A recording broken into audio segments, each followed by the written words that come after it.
Hello, dear student. So let's start with another class. In this class, we discuss about the conditions for the general license as well as retail license. In this class, we discuss about the retail pharmacy license or their requirement or conditions. Okay. In the past class, we discuss about the legal requirement to set up a community pharmacy. So today we discuss about the conditions. So let's start. The premises shall be adequate and equipped with the proper storage facility for preserving the property of drug. जो भी हमारा premises है, premises मतलब जो भी हम pharmacy बना रहे हैं, लाइक हमारा जो जगह होगी, ठीक है, वो हमारी एडिक्वेट और इक्विप्ड होनी चाहिए. जितना हमारा एडिक्वेट स्पेस एरिया रिक्वायर्ड है वो होना चाहिए, प्रॉपर इक्विपमेंट फैसिलिटी होनी चाहिए, ठीक है, और proper area for the preserving the drug. ठीक है, तो जो ड्रग है उनको प्रिजर्व करने के लिए या फिर उनको रखने के लिए हमारे पास एडिक्वेट फैसिलिटी होनी चाहिए. ठीक है, the premises should be under control of registered pharmacist to supervise the sale, distribution and preservation of drug. जो प्रेमिसेस है वो हमें अथॉरिटी अप्रूव करती है, तो ये कंट्रोल्ड ऑफ हमें अथॉरिटी अप्रूव करती है, लेकिन ये जो प्रेमिसेस है ये रजिस्टर्ड फार्मासिस्ट लाइक जो भी फार्मेसी पे अपनी फार्मेसी के लाइसेंस के लिए अप्लाई कर रहे हैं उनके कंट्रोल में होनी चाहिए कि जो भी ड्रग हम सेल कर रहे हैं उसका डिस्ट्रीब्यूशन कैसे हो रहा है, उसको कैसे प्रिजर्व कर रहे हैं, कैसे रख रहे हैं, तो उसका पूरा रख रखाव under the control of registered pharmacist होना चाहिए. ठीक है, फिर है the licence sale be displayed at the prominent place visible to the public. अब हमारा जो लाइसेंस हमने अप्लाई किया है उसको हमें ऐसी जगह पर डिस्प्ले करना है जहाँ से हमारा जो पेशेंट है या पब्लिक है उसे ईजिली देख सके, उसको ईजिली विजिबल हो, जस्ट बिकॉज उनको पता चले कि आप रजिस्टर्ड फार्मासिस्ट हैं, आपने ऐसे ही शॉप या अपनी रिटेल फार्मेसी नहीं खोली. ठीक है, फिर है purchase of drug should be डली साइन लाइसेंस मैन्युफैक्चरर और ऑफ ऑर्डर. दैट मीन्स कि जो भी हम ड्रग परचेज कर रहे हैं तो वो हमारी साइंड होनी चाहिए by the manufacturer of order, मतलब जो भी रजिस्टर्ड फार्मासिस्ट है उसके द्वारा वो इसेंशियल ड्रग लिस्ट जो बनाएगा वो साइंड होनी चाहिए. ठीक है, drug specify under the schedule C or C1 should have proper storage condition, temperature of 25 degree Celsius. Drug जो स्पेसिफाइड हो रही हैं शेड्यूल C और C1 में, ठीक है, उनका प्रॉपर स्टोरेज कंडीशन होना चाहिए. कितने टेम्परेचर पे? 25 डिग्री सेल्सियस पे. ठीक है, the record registered which are maintain shall be present for 2 year from the last date entry. अब ये कह रहे हैं कि जो रजिस्टर्ड मेंटेन हो रहा है, जैसे फॉर एग्जांपल जो भी अथॉरिटी है उनको अगर आपको कभी दिखाना हो तो आपके पास लास्ट डेट से 2 साल का पुराना रिकॉर्ड होना चाहिए. ठीक है, और कोई भी प्रीमिसेस में चेंजेस हुए हैं या कोई रिकॉर्ड आपने चेंज किया है या फिर कोई इक्विपमेंट कोई फैसिलिटी में कोई फर्दर मोर चेंज किए हैं तो you have to mention there on the label. तो अगर आप ऐसा कर देते हैं तो फिर अथॉरिटी आपको बोलती है कि ठीक है आपने प्रॉपर काम किया है. ठीक है, फिर है हमारा क्या, अथॉरिटी विद इन 1 मंथ. अगर आपने चेंज किया है कुछ तो अगर अथॉरिटी बोल रही है तो आपको वो दिखाना पड़ेगा, 1 महीने के अंदर अंदर आपको वो चीज़ उनको विजिबल करनी पड़ेगी. If the license wishes to sell an additional category of drug specified in Schedule C or C1 should take the permission of licensing authority. अब ये कह रहे हैं कि additional category of अगर आपको ड्रग बेचनी है apart from the Schedule C और C1 तो you have to take permission from the license authority. ठीक है, okay, so moving for the next slide which is space. How many minimum area we have to require to set up a community pharmacy. So for establishing a new retail drug store, the requirement of space specified by किसके द्वारा specified हो रहा है? Drug and Cosmetic Act 1940 and Rule 1945. The premises having an area of not less than, for the retail pharmacy, your premises have a area of 10 square meter, but not less than 10 square meter. Remember this thing कि जो हमारी premises है, जो भी हम retail pharmacy बनाना चाहते हैं उसके लिए हमें कम से कम कितनी जगह चाहिए, 10 स्क्वायर मीटर। बल्कि उसके बाद जबकि हमें अगर हम कोई होलसेल का काम करना चाहते हैं, if the applicant wish to establishing both wholesale and the retail drug store together in the premises, अगर होलसेल का भी थोड़ा काम करना चाहते हैं और रिटेल फार्मेसी का भी थोड़ा काम करना चाहते हैं, तो कितना एरिया रिक्वायर्ड है, the minimum requirement of space not less than 15 square metre.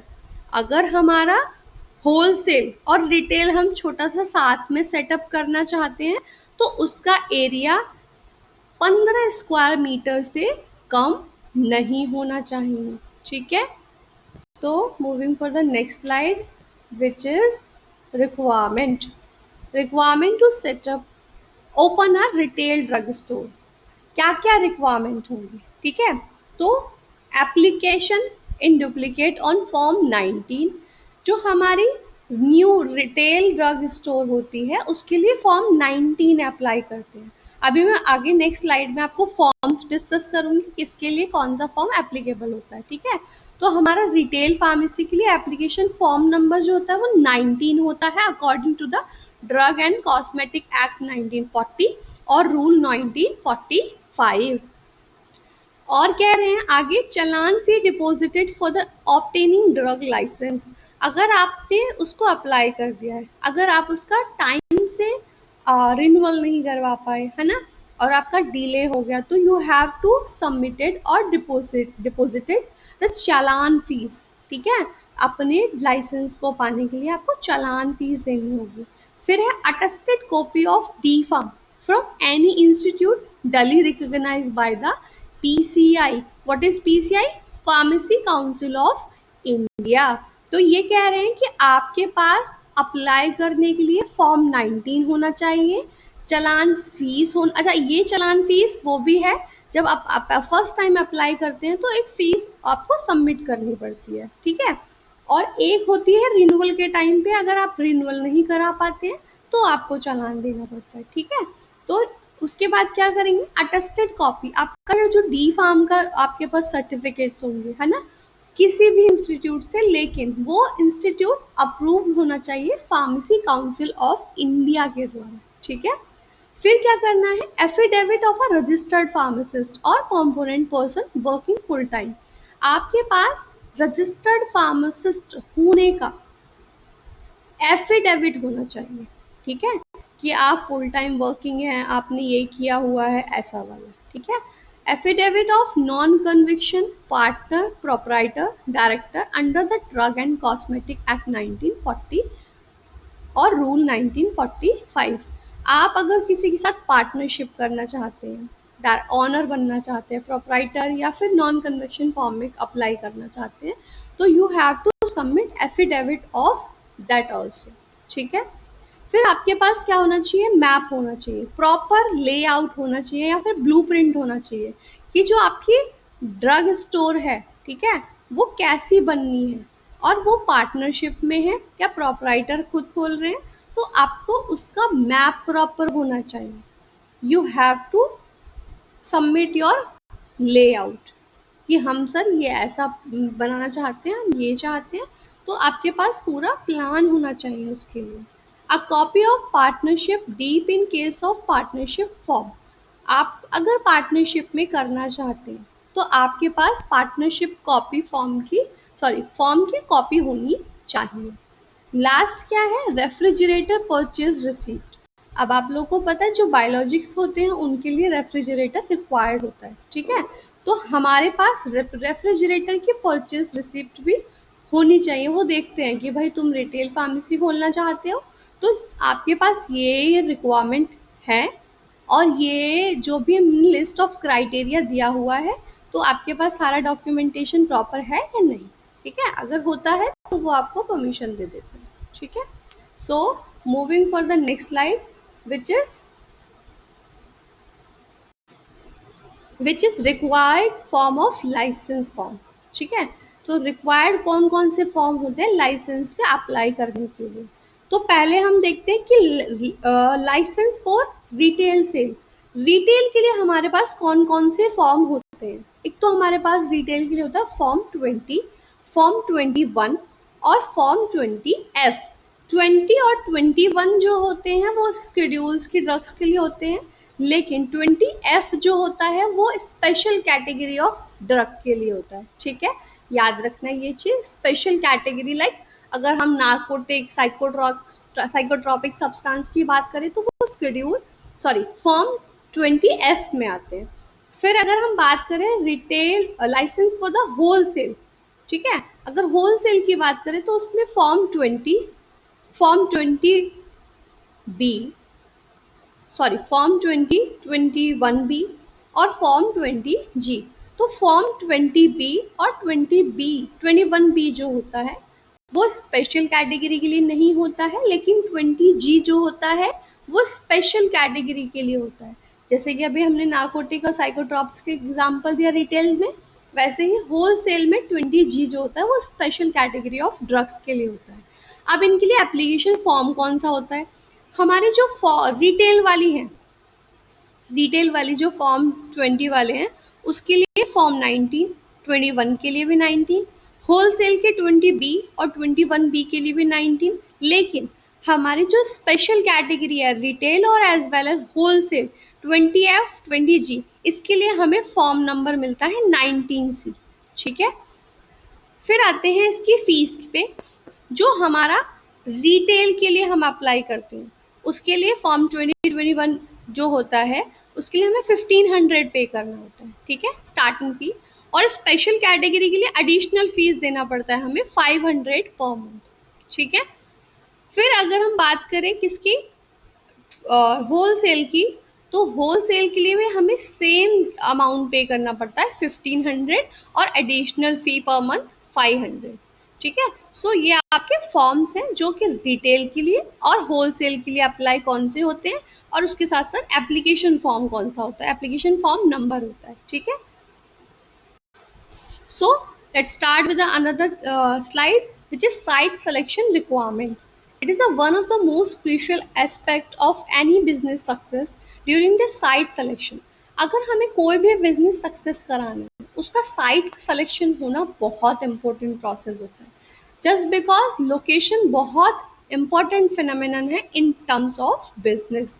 A variety of criteria must be considered. The following variable are taken into account while a suitable location of drug store choosing. जब भी हम drug store खोल रहे हैं उसको choose करने के लिए लोकेशन बहुत सुटेबल होनी चाहिए। ठीक है, सो हम इसमें देखते हैं कौन कौन सी सिलेक्शन साइट हो सकती हैं। फर्स्ट जो हमने प्रायोरिटी बेस पे रखा है वो रखा है हॉस्पिटल और nursing home. As you know all, जो हमारे हॉस्पिटल होते हैं उसके पास जो हमारी रिटेल फार्मेसी या फिर होलसेल फार्मेसी बोल दो, ठीक है, जो होती हैं उनका बिजनेस बहुत अच्छा रन करता है ना। तो हॉस्पिटल हमारा प्रायोरिटी बेसिस क्राइटेरिया।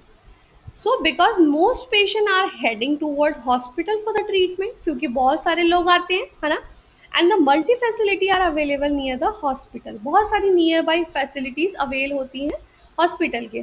तो पेशेंट क्या प्रेफर करते हैं कि उनको वहीं से दवाई मिल जाए और उसी नियर लोकेशन से वो दवाई लेके अपने घर चले जाएं। The location of the nearer by the hospital drug shop is quite advantage. देखो ये बहुत बड़ा एडवांटेज है कि हमारी जो फार्मेसी है वो हमारे हॉस्पिटल के नियर बाई हो, क्योंकि जो डॉक्टर रिकमेंड करते हैं पेशेंट आते हैं वो प्रिस्क्रिप्शन दिखाते हैं और देन वो क्या करते हैं आपसे दवाई लेके चले जाते हैं ना, वहाँ कोई इतना मस्ट डिस्काउंट नहीं होता है। ठीक है, जो अप्रोप्रिएट है जो दिया गया है जैसे 10% होता है तो वो ही देना पड़ता है, उसके अपार्ट हमें ऐसा कुछ कंसेशन नहीं करना पड़ता है। सो हॉस्पिटल के पास फार्मेसी होने के बहुत एडवांटेज है। फिर है हमारा प्रिस्क्रिप्शन, साइट सिलेक्शन हो गया। अब प्रिस्क्रिप्शन देखो जहाँ डॉक्टर बैठते हैं जो प्रिस्क्राइब कर रहे हैं है ना, स्पेशल कैटेगरी ऑफ ड्रग्स, तो उनके पास फार्मेसी होना भी, उनकी क्लिनिक के पास फार्मेसी होना भी बहुत इंपॉर्टेंट फिनोमिनन है। तो prescription, every one knows that business of the drug store is depending on the prescription which is written by the physician, doctor, one of the best location loving the physician and food। मतलब ये कह रहे हैं कि जो prescription है वो doctor लिखते हैं, है ना? तो जो डॉक्टर हमारे प्रिस्क्रिप्शन लिख रहे हैं, अगर हम वो लोकेशन चूज करते हैं तो ये हमारे लिए बेस्ट फिनोमिनन है, हमारे लिए बेस्ट सुटेबिलिटी है कि हमारा जो डॉक्टर है, अगर वो हॉस्पिटल में नहीं बैठ रहे हैं, अगर क्लिनिक पे बैठ रहे हैं, तो हम उनके नियर बाई अगर अपनी फार्मेसी ओपन करने का ट्राई करेंगे तो which is suitable for us. फिर थर्ड पॉइंट है drug store market. As you all know कि जो बहुत हमारा जो मार्केट है, आप आजकल देखते हैं कि वहाँ बहुत सारे ड्रग स्टोर्स होते हैं। अगर हम वहाँ पे अपना फार्मेसी सेटअप करने का ट्राई करें तो ये बहुत अच्छी बात है ना? It was discovered that is a good cities. अगर हम देखें कि ड्रग स्टोर है ना, जो हमारी आजकल जो मॉल होते हैं उसमें भी ड्रग स्टोर्स खुलने लगे हैं, है ना? तो ये गुड सिटीज़ में होते हैं, कॉमन गैदरिंग एरिया होता है जिसे हम दवा बाजार भी कहते हैं। ठीक है, so moving for the next slide which is flow of traffic. Flow of traffic का मतलब है जहाँ पे हम देखें लोकेलिटी ऐसी है कि चारों तरफ से लाइक व्हीकल आने का जाने का है, फैसिलिटी है। ठीक है, अगर हम वहाँ पे अपनी फार्मेसी खोलते हैं तो वो हमारे लिए प्रोमिनेंट है, क्योंकि हमारे जो पेशेंट है या पब्लिक है वो वहीं से निकलेंगे, और देन वो अगर रियलाइज़ करेंगे कि उन्हें मेडिसिन चाहिए तो वो आपसे मेडिसिन के बारे में डिस्कस करेंगे और लेके अपने घर चले जाएंगे। सो फ्लो ऑफ ट्रैफिक बहुत बड़ा रोल प्ले करता है in the selection of site. फिर हमारा नियर बाई सर्विसेज, जो हमारी सर्विसेज है, जैसे हमारा क्या होना चाहिए, near by services which means कि हमारी जो फार्मेसी है, जहाँ हम अपना फार्मेसी खोलना चाहते हैं, उसके आसपास क्या क्या सर्विसेज होनी चाहिए।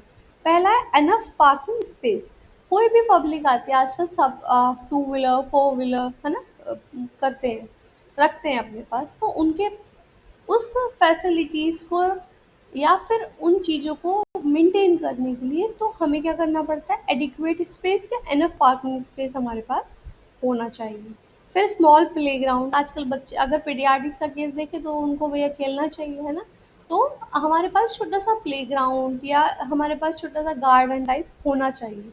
Marketed area specially required, market area होना चाहिए, ऐसा नहीं है हम बहुत रूरल एरियाज़ में अपनी फार्मेसी खोल के बैठे तो वहाँ पे इतने पेशेंट्स नहीं आते, है ना? फिर है business locality, locality is very large.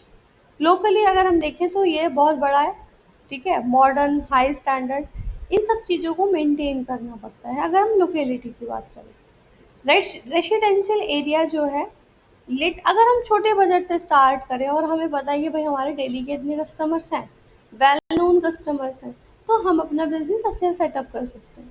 अगर हमें पता ही ना हो भाई यहाँ एरिया कैसा है और पब्लिक कैसी है ना, या फिर हमें पता ही ना हो कि हमें कितना बजट इस पे लगाना चाहिए, कितना खर्चा करना चाहिए, तो हमें वो देखते हुए अगर बिजनेस स्टार्ट करना है तो छोटी छोटी चीज़ों से स्टार्ट करना चाहिए। हमें देखना चाहिए जो एरिया डेवलपमेंट में है उस वहाँ पे फार्मेसी होनी चाहिए या वो साइट को सेलेक्ट करना चाहिए, या फिर देखना चाहिए कि कोई फार्मेसी कॉम्पिटिटर है नियर बाई, तो हमें देखना चाहिए भाई हाँ, अगर यहाँ कॉम्पिटिटर है, मैं अपना अगर अच्छा प्रोडक्ट रखूँगा, क्वालिटी मेंटेन करूँगा, तो मैं एज अ कॉम्पिटिटर यहाँ पे सस्टेन कर सकता हूँ। तो हमें ये भी देखना चाहिए कि हमारे आसपास कॉम्पिटिटर कैसे हैं, है ना? फिर है near to the railway station, bus station, वहाँ पे आपने देखा होगा बहुत फार्मेसीज नहीं होती, है ना? अगर हम ऐसा कोई मार्केट चूज़ करते हैं जहाँ पे बस स्टैंड हो या फिर रेलवे स्टेशन हो, अगर कोई फार्मेसी वहाँ पे पहले से एग्जिस्ट नहीं करती है तो पेशेंट क्या करेगा, वो प्रेफर करेगा कि भाई हाँ यहाँ पे फार्मेसी है, इससे दवाई ले लेते हैं। तो ये लोकेशन भी बहुत इंपॉर्टेंट होती है इन सम कंडीशंस। अगर रूरल एरियाज़ की बात करें, वहाँ पे अगर फार्मेसी नहीं है in the way of railway station, तो वो क्या करेंगे, वहाँ पे वो ये करेंगे कि अपना उस चीज़ में एडवांटेज निकालने का ट्राई करेंगे। ठीक है, फिर है addition factors like mode of transport. हाँ, मोड ऑफ ट्रांसपोर्ट बहुत इंपॉर्टेंट है, टू व्हीलर है फोर व्हीलर है, कैसा मोड ऑफ ट्रांसपोर्ट है, तो अगर हम उस चीज़ को देखेंगे तो हमें पता चलेगा हमारे सराउंडिंग्स का नेचर क्या है और क्या एसेंशियल सर्विसेज होनी चाहिए नियर बाय द साइट। ठीक है, पॉसिबल फॉर द एक्सपेंशन और ऑल्सो कंसिडर, कुछ कुछ चीज़ें एक्सपेंशन होनी चाहिए तो वो कंसिडर करनी ही पड़ती हैं। So thank you dear student. In the next class, we discuss about the next topic of our chapter 9. Thank you.